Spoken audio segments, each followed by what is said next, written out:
ناظرین آداب 5 جون 2023 مطابق 15 ذیقعدہ کے اودنامہ وائس ایڈیشن میں آپ کا خیر مقدم ہے۔ میں موسی رضا اور آپ سماعت فرمانے جا رہے ہیں اودنامہ میں شائع اہم خبروں کے خاص حصے۔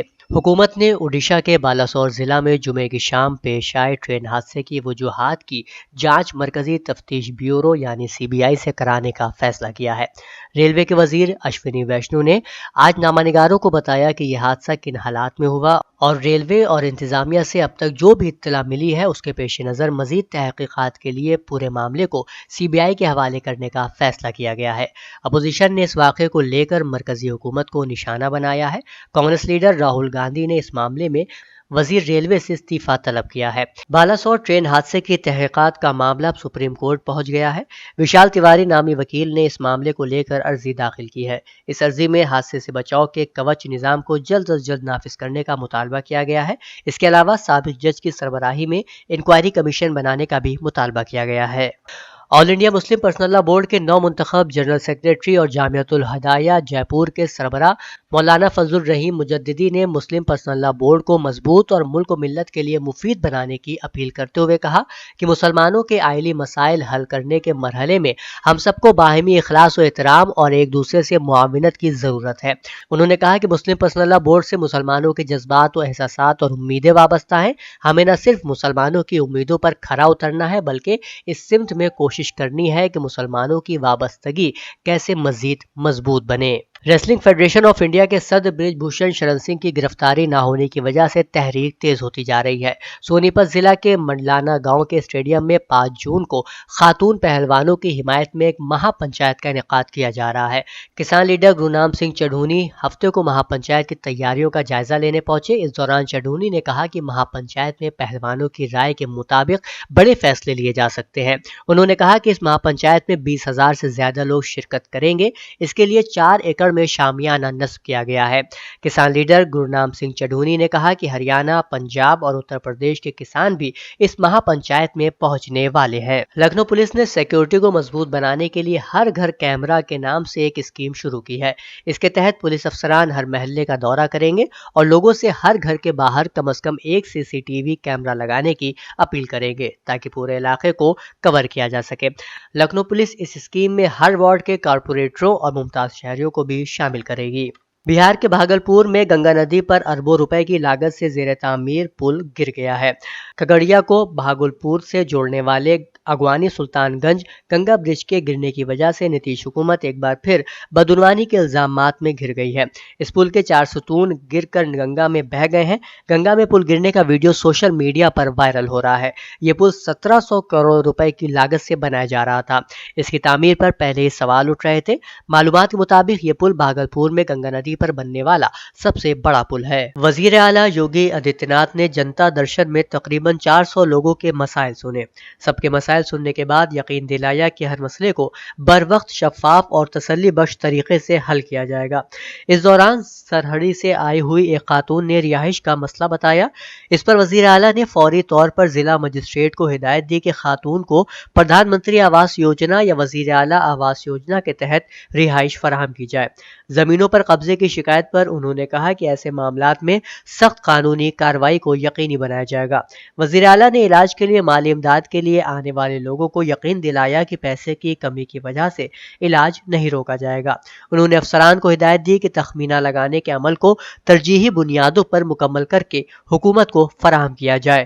مقصد حسینی ٹرسٹ کے زیر اہتمام منعقد سمر کلاسز 10 مئی سے شروع ہوئے تھے اور ہر سال کی طرح اس سال بھی ان درجات کا انعقاد کیا گیا۔ اس برس تقریباً 1400 طلباء و طالبات نے ان کلاسز میں شرکت کی۔ مقصد حسینی ٹرسٹ کے ترجمان SM امن نے بتایا کہ ان کلاسز کا گزشتہ روز امتحان بھی سبھی مراکز پر منعقد کیا گیا۔ انہوں نے بتایا کہ امتحانی نتائج کا اعلان 11 جون کو کیا جائے گا اور اسی دن کشمیری محلہ واقع MH ہال میں تقریب جلسہ تقسیم انعامات کا اہتمام کیا جائے گا۔ ریاست میں بخار، کھانسی اور سینے کی جکڑن سے متعلق 14 دواؤں کی خرید و فروخت پر پابندی لگا دی گئی ہے۔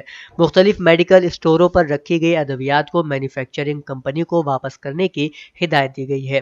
یہ فیصلہ صحت اور خاندانی بہبود کی وزارت کے نوٹیفیکیشن کے بعد لیا گیا ہے۔ دواساز کمپنیاں کئی دواؤں کو ملا کر ایک ہی دوا تیار کرتی ہیں اور ان ادویات کو صحت کے لیے نقصان دہ بتایا گیا تھا۔ اس معاملے میں دواساز کمپنیاں عدالت گئی۔ عدالت کے حکم پر مرکزی حکومت نے ماہرین کی کمیٹی تشکیل دی تھی۔ ماہرین کی کمیٹی نے سفارش کی کہ فکسڈ ڈوز کمبینیشن یعنی FDCS کا کوئی علاج معالجہ نہیں ہے۔ یہ انسانوں کے لیے خطرناک ہو سکتا ہے۔ عوامی مفاد میں ڈرگس اینڈ کاسمیٹکس ایکٹ 1940 کے تحت اس کی تیاری اور فروخت پر پابندی لگائی جائے۔ اودنامہ میں شائع جہانما خبروں کے مطابق اسلامی جمہوریہ ایران کے بانی کی رحلت کی برسی کا مرکزی پروگرام تہران میں خود امام خمینی رحمۃ اللہ علیہ کے حرم مطہر میں منعقد ہوا، جس میں لاکھوں عاشقان خمینی نے شرکت کی اور دنیا کے مختلف ملکوں سے آنے والے عقیدت مندوں اور مہمانوں نے بھی اس پروگرام میں شرکت کر کے امام خمینی رحمۃ اللہ علیہ کے عظیم کارناموں کو خراج عقیدت پیش کیا۔ برسی کے پروگرام میں ایران کی اعلیٰ مذہبی، سیاسی اور فوجی شخصیات نے بھی شرکت کی۔ اس موقع پر لاکھوں سوگواروں کے اجتماع سے خطاب کرتے ہوئے رہبر انقلاب اسلامی آیت اللہ العظمہ سید علی خامنائی نے فرمایا کہ امام خمینی رحمۃ اللہ علیہ نے ملکی اور عالمی سطح پر غیر معمولی اور عظیم تبدیلیاں پیدا کی، جو شاید مستقبل میں کبھی بھی اس طرح سے رونما نہ ہو سکے۔ انہوں نے مسئلہ فلسطین کے تعلق سے امام خمینی رحمۃ اللہ علیہ کی حکمت عملی اور دور اندیشیوں کا ذکر کرتے ہوئے فرمایا کہ فلسطین کے مسئلے کو تاقینیسیہ کے حوالے کرنے کی سازش ہو چکی تھی، لیکن امام خمینی رحمۃ اللہ علیہ نے اسے عالم اسلام کے سب سے اہم اور بنیادی مسئلے میں تبدیل کر دیا۔ انہوں نے فلسطین کے پیکر میں ایک نئی روح پھونکی اور آج عالمی یوم قدس نہ صرف اسلامی ملکوں میں منایا جاتا ہے بلکہ غیر مسلم ممالک بھی عالمی یوم قدس شان و شوکت کے ساتھ منا رہے ہیں۔ سعودی عرب اور امریکہ نے سوڈان میں متحارب گروپوں سے مطالبہ کیا ہے کہ وہ ایک نئی جنگ بندی پر اتفاق کرے اور اس پر پوری طرح عمل کرے۔ یہ مطالبہ اس جنوبی مشرقی افریقی ملک میں نئی جھڑپیں شروع ہونے کے بعد سامنے آیا۔ رواں برس اپریل کے وسط میں جنرل عبد الفتاح برہان کی سربراہی میں ملکی فوج اور ملک کی پیراملٹری ریپڈ سپورٹ فورسز کے درمیان جھڑپیں شروع ہونے کے بعد سے سوڈان میں خانہ جنگی کی سی کیفیت ہے۔ چین کے وزیر دفاع لی شانگفو نے ایشیا کے اعلیٰ سیکیورٹی اجلاس سے خطاب کرتے ہوئے کہا ہے کہ امریکہ کے ساتھ تنازعہ ایک ناقابل برداشت تباہی لائے گا، لیکن ان کا ملک تصادم کے بجائے بات چیت کا خواہاں ہے۔ خبر رساں ادارے رائٹرز کی رپورٹ کے مطابق سنگاپور میں شنگری-لا ڈائیلاگ سے خطاب کرتے ہوئے شانگفو لی نے کہا کہ دنیا اتنی بڑی ہے کہ چین اور امریکہ دونوں ایک ساتھ ترقی کر سکیں۔ یہ ریمارکس اس وقت دیے جب انہوں نے اپنے امریکی ہم منصب سے براہ راست بات چیت کے لیے ملنے سے انکار کر دیا۔ یوگانڈا میں خواتین کو مشرقی وسطی کے ممالک میں نوکری کا لالچ دے کر سرجری کے بہانے ان کے جسمانی اعضاء نکالنے کے واقعات میں اضافہ دیکھا گیا ہے۔ تاہم اب حکومت نے اس کے خلاف سخت قانون سازی کی ہے۔ یوگانڈا کے صدر یوویری موسیونی نے انسانی اعضاء اور بافتوں کی چوری روکنے کے لیے قانون کو منظوری دی ہے۔ ان قوانین کے مطابق اس میں ملوث افراد کو عمر قید تک کی سزا دی جا سکتی ہے اور انہیں بھاری جرمانہ بھی ادا کرنا پڑ سکتا ہے۔ مقامی رپورٹ کے مطابق ایسے بہت سے واقعات سامنے آئے ہیں جن میں خواتین کو مشرق وسطیٰ کے ممالک میں روزگار کی پیشکش کی گئی۔ جب ان خواتین نے اس کی حامی بھر لی تو ان سے کہا گیا کہ انہیں کچھ طبی مراحل سے گزرنا ہوگا اور اس دوران انہیں بے ہوش کر کے ان کا گردہ نکال لیا گیا۔ اودنامہ میں شائع مضامین کو مکمل طور پر پڑھنے کے لیے اودنامہ کی ویب سائٹ www.awadnama.com پر وزٹ کریں اور ای پیپر پر کلک کریں۔